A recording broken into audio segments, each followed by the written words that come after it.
How's everybody doing? You know, I've lived on this earth some 79 years. I just found out recently I don't even know who I am. Joe Biden said, if I don't vote for him, I ain't black. Well, here's my message to you, Joe Biden. I am black, and I ain't voting for you.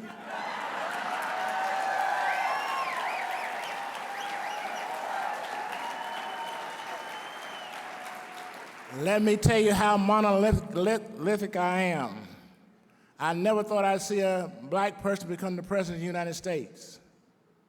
But I didn't vote for him either time. Because I, as an individual, decide who I vote for and what my values are. Let me just share with you a few minutes here. Where are your footsteps? Are you moving back toward King George III, or are you defending your freedom? You see, freedom is not free. There's a price that must be paid. It must be paid in full, and it must be paid up front. And it must be paid on a daily basis.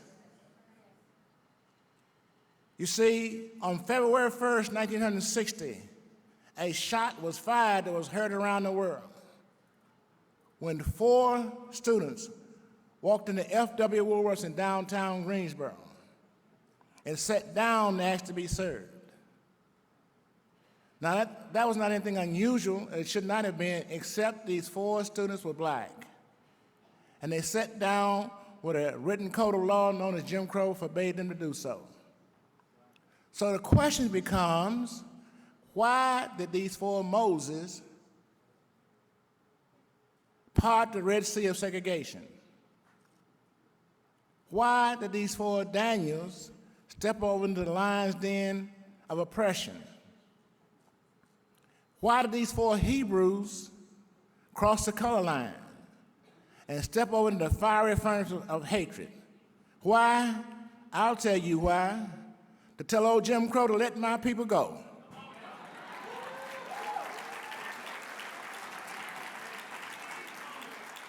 It was 176 days of people sitting down to stand up for freedom. It was 176 days of people saying, freedom over me. And before I'd be a slave, I'd be buried in my grave and go home to my Lord and be free. You see, we all have to defend our freedom, more now than ever before. If we don't, let me tell you what America's going to look like. Everyone in this room will come from where I come from. We will all go back into slavery, but it will be economic slavery. So now is the time for all Christians to come to the aid of their country.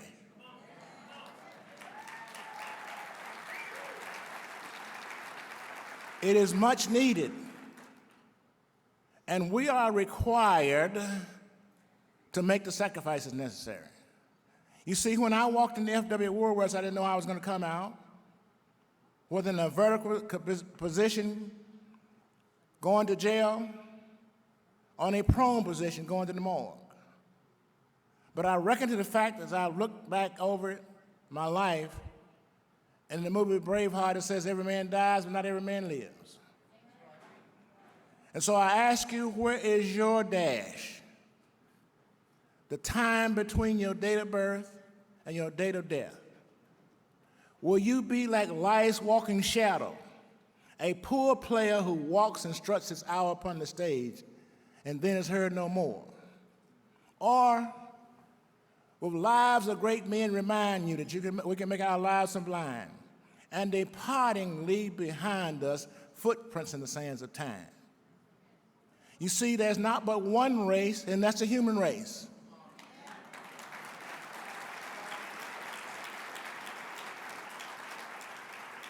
Racism is man-made, not God-created.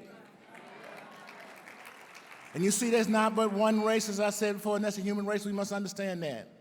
So as I go across this country called America, I begin to educate people and teach them what life is all about, what we should be doing right now, how we can make changes. We can no longer allow 535 people to tell 320 million plus people what they should or should not do.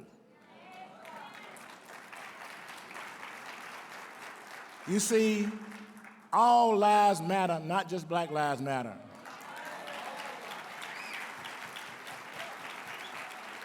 You see, Black Lives Matter organization is not a civil rights movement. It is committing anarchy upon the nation of the United States. And the question becomes, what are we going to do about it? We have to go to the polls and vote. Vote Republican, because that's the only platform that makes sense. That's the platform that put God first. That's the platform that said the 13th, 14th, and 15th Amendment, we'll be the architect of it. And recognize that the black race has a place at the table just like anybody else. So I say to you this day, I'll leave you with this. Make sure you vote, but think before you vote, and pray before you think and before you vote. And understand that politicians are a dime a dozen, leaders are priceless. We have a leader called Donald Trump, who is the worst racist I've ever seen in my life. If I had time, I'd tell you some of the worst things he's done, like the HBCUs, prison reform, the sanctity of life. But folks, I want to say this to you.